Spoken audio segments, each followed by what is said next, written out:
Hi అండి, welcome to my channel. నేను ఈరోజు చూపించబోయే రెసిపీ వచ్చేసి ఇది ఒక స్నాక్ ఐటమ్ అండి. ఈవినింగ్ టైము చాలా బాగుంటుంది. దీనికి కావాల్సింది ఉడకబెట్టిన బంగాళదుంపలు.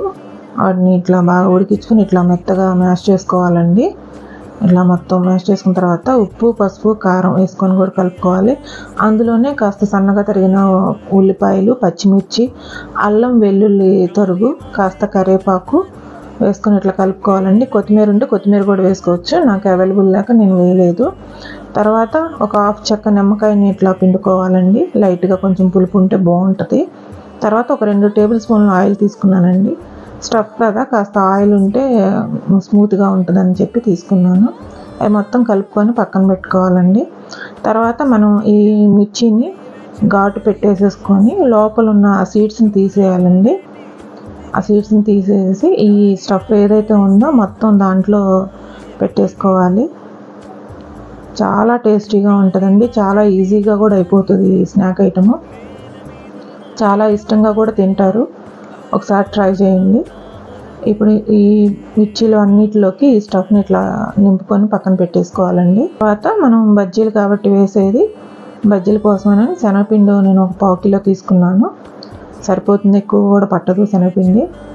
దాంట్లో 2 టేబుల్ స్పూన్ల బియ్యం పిండి, తినే సోడా, మామూలు సాల్ట్, కాస్త వాము ఎక్కువ వేసానండి. బజ్జీకి ఎప్పుడైనా వాము ఏంటనే టేస్ట్ ఉంటుంది.